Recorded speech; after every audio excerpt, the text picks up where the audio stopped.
ज्ञानवापी मस्जिद मामले पर सुप्रीम कोर्ट में 20 मई को सुनवाई हुई। Justice D Y Chandrachud, justice Suryakant और जस्टिस पीएस नरसिम्हा की बेंच ने मामले की सुनवाई की। सुप्रीम कोर्ट ने कहा कि अब इस मामले की सुनवाई जिला अदालत करेगी। सुप्रीम कोर्ट ने यह भी कहा कि अब वो इस मामले की सुनवाई जुलाई के पहले हफ्ते में करेगा। आइए आपको बताते हैं आज कोर्ट में किसने क्या कहा। जस्टिस चंद्रचूड़ की अगुवाई वाली 3 जजों की पीठ ने सबसे पहले सभी पक्षकारों के वकीलों के बारे में जाना। मुस्लिम पक्षकारों के वकील हुजैफा अहमदी ने कहा कि अब तक जो भी आदेश ट्रायल कोर्ट द्वारा दिए गए हैं वो माहौल खराब कर सकते हैं। कमीशन बनाने से लेकर अब तक जो भी आदेश आए हैं उसके जरिए दूसरे पक्षकार गड़बड़ कर सकते हैं। स्टेटस को यानी यथास्थिति बनाए रखी जा सकती है। अहमदी ने कहा कि 500 साल से उस स्थान को जैसे इस्तेमाल किया जा रहा था उसे बरकरार रखा जाए। ऑर्डर 7 के नियम 11 के बारे में जस्टिस चंद्रचूड़ ने बताते हुए कहा कि ऐसे मामलों में जिला न्यायाधीश को ही सुनना चाहिए। जिला जज अनुभवी न्यायिक अधिकारी होते हैं, उनका सुनना सभी पक्षकारों के हित में होगा।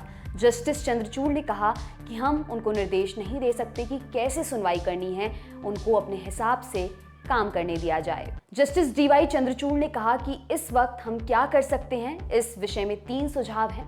पहला, ट्रायल कोर्ट आवेदन का निपटारा करे। दूसरा, हमने एक अंतरिम आदेश पारित किया है, वह निचली अदालत का आदेश आने तक लागू रहे। तीसरा, चूंकि यह मसला बेहद जटिल और संवेदनशील है, हमारी राय है इसे एक जिला जज ही सुने। सुप्रीम कोर्ट ने यह भी कहा कि हम ट्रायल जज के ऊपर सवाल नहीं उठा रहे हैं, लेकिन इस तरह के मामलों में अनुभवी व्यक्ति बेहतर है। इसलिए हम सोच रहे थे कि जिला जज मामले की सुनवाई कर सकते हैं। वे जिला न्यायपालिका में सीनियर जज हैं, वे जानते हैं कि आयोग की रिपोर्ट जैसे मुद्दों को कैसे संभालना है। हम यह निर्देश नहीं देना चाहते कि उन्हें क्या करना चाहिए। अहमदी ने आशंका जताई कि इस मामले का असर दूरगामी होगा। उन्होंने सुप्रीम कोर्ट से कहा कि जब तक आवेदन पर फैसला होगा, जमीन पर क्या होगा। आपको देखना होगा कि इस मामले का इस्तेमाल देश में 4 से 5 मस्जिदों के लिए हो रहा है।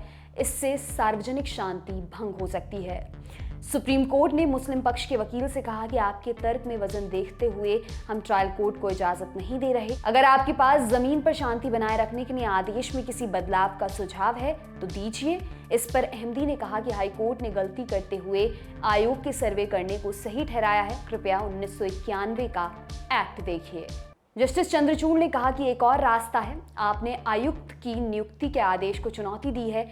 अगर हम SLP का निस्तारण कर दें तो वह आदेश अंतिम हो जाएगा, लेकिन अगर आप ऑर्डर 7 रूल 11 को चुनौती देने में फेल हो जाते हैं तो हम इस SLP को लंबित रख सकते हैं। हम वेकेशन के बाद इस SLP पर सुनवाई कर सकते हैं। सुप्रीम कोर्ट ने कहा कि ये जटिल सामाजिक समस्याएं हैं, किसी इंसान का सुझाया हल परफेक्ट नहीं हो सकता। हमारा आदेश कुछ हद तक शांति व्यवस्था बनाए रखने का है। हम यहाँ देश में एकता की भावना बरकरार रखने के संयुक्त मिशन पर हैं। मुस्लिम पक्ष के वकील ने कहा कि दूसरे पक्ष को बताया जाना चाहिए कि जानबूझकर सूचनाएं लीक न की जाएं, प्रेस में चीजें ना लीक हों। मुस्लिम पक्ष ने कोर्ट में कहा कि शिवलिंग मिलने का दावा किया जा रहा है, हमारे हिसाब से यह फव्वारा है। हिंदू पक्ष के वकील वैद्यनाथन ने आपत्ति जताई। अहमदी ने कहा कि उनकी आवाज दबाने की कोशिश हो रही है। इस पर कोर्ट ने वैद्यनाथन से 2 मिनट रुकने को कहा। जस्टिस चंद्रचूड़ ने कहा कि पूरा इलाका सील है तो नमाज की अनुमति कैसे है। इस पर अहमदी ने कहा कि नमाज की अनुमति है, लेकिन जो इलाका वजू के लिए इस्तेमाल होता था उसे पूरा सील कर दिया गया है। सब तरफ पुलिस और लोहे के गेट हैं, यथास्थिति बदल दी गई है। इसके बाद सुप्रीम कोर्ट में यूपी सरकार की तरफ से सॉलिसिटर जनरल ने कहा कि वजू के लिए इंतजाम किए गए हैं। इस पर अहमदी ने कहा कि आपने यथास्थिति बदल दी है। अहमदी और SG के बीच बहस हुई। जस्टिस चंद्रचूड़ ने कहा कि अगर वजू नहीं हो पा रहा है तो हम जिलाधिकारी को इसका आदेश जारी करेंगे। मुस्लिम पक्ष के वकील ने प्लेस ऑफ वर्शिप एक्ट 1991 पर बहस करते हुए कहा कि आपने यानी निचली अदालत ने आयोग की नियुक्ति क्यों की, यह पता लगाने के लिए कि वहां देवता हैं या नहीं। यह सेक्शन 3 के तहत प्रतिबंधित है। इस पर जस्टिस चंद्रचूड़ ने कहा कि धार्मिक चरित्र का आकलन प्रतिबंधित नहीं है। जस्टिस चंद्रचूड़ ने आगे कहा, क्या ट्रायल जज अधिकार क्षेत्र से बाहर चला गया था और क्या रिपोर्ट लीक हुई थी, यह अलग अलग मुद्दे हैं, हम बाद में देखेंगे। अहमदी ने कहा कि कमीशन नियुक्त करने का मतलब ये पता लगाना था कि परिसर में किसी देवता की मूर्ति या धार्मिक चिन्ह तो नहीं है। ज्ञानवापी मामले में मुस्लिम पक्ष के वकील अहमदी ने कहा कि मस्जिद के अस्तित्व और मस्जिद के धार्मिक चरित्र पर कोई विवाद नहीं है। इस पर हिंदू पक्ष के वरिष्ठ वकील वैद्यनाथन ने उन्हें टोकते हुए कहा यह विवाद में है।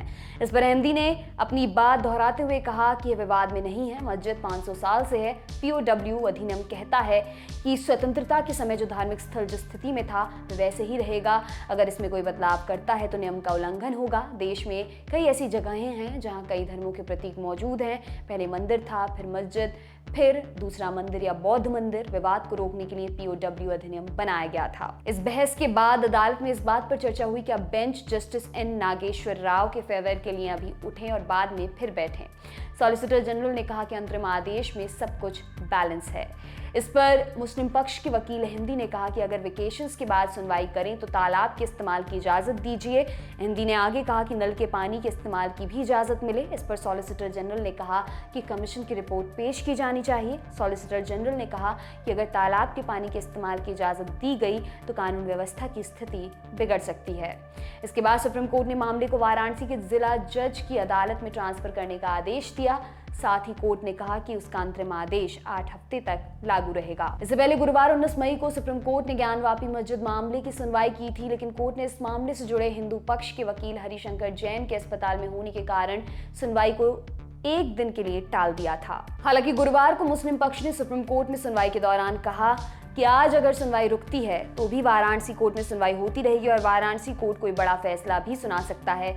इसके बाद सुप्रीम कोर्ट ने वाराणसी सिविल कोर्ट की सुनवाई पर भी रोक लगा दी थी। गुरुवार को सुप्रीम कोर्ट में सुनवाई होने से कुछ देर पहले ज्ञानवापी मस्जिद की सर्वे रिपोर्ट वाराणसी कोर्ट में पेश कर दी गई। यह report advocate commissioner Vishal Singh ने पेश की। 12 पन्नों की यह रिपोर्ट 14 से 16 मई के बीच हुए सर्वे को लेकर है। इस मामले में सहायक एडवोकेट कमिश्नर अजय प्रताप सिंह ने आज तक से बातचीत में बताया था कि कुल 12 पन्नों की रिपोर्ट में तकरीबन 1000 से ऊपर फोटो और कई घंटे के वीडियो फुटेजेस हैं। हालांकि रिपोर्ट में क्या लिखा गया है, इस सवाल का जवाब ना तो विशाल सिंह ने दिया और ना ही अजय प्रताप सिंह ने। आपको बता दें, वाराणसी का जो काशी विश्वनाथ मंदिर है उससे बिल्कुल सटी हुई ये ज्ञानवापी मस्जिद है और दावा किया जा रहा है कि प्राचीन विश्वेश्वर मंदिर को तोड़कर उसके ऊपर मस्जिद बनाई गई है। ज्ञानवापी मस्जिद का मामला 1991 से अदालत में है, लेकिन मां श्रृंगार गौरी का मामला महज 7 से 8 महीने पुराना है। 18 अगस्त 2021 में वाराणसी की एक अदालत में यहाँ की 5 महिलाओं ने मां श्रृंगार गौरी के मंदिर में पूजा अर्चना की मांग की। इस याचिका को स्वीकार करते हुए अदालत ने श्रृंगार गौरी मंदिर की मौजूदा स्थिति को जानने के लिए कमीशन का गठन किया। इसी कड़ी में कोर्ट ने श्रृंगार गौरी की मूर्ति और ज्ञानवापी परिसर में वीडियोग्राफी करवाकर सर्वे रिपोर्ट देने को कहा था। कोर्ट ने ज्ञानवापी मस्जिद के सर्वे की रिपोर्ट 17 मई को सबमिट करने का आदेश दिया था। 2 दिन का एक्सटेंशन मांगा गया। रिपोर्ट जमा हुई 19 मई को, अगली सुनवाई 20 मई को। आपके लिए खबर लिखी हमारे साथी अभय ने। मेरा नाम है दिव्यांशी। देखते रहिए दी लल्लन टॉप। शुक्रिया।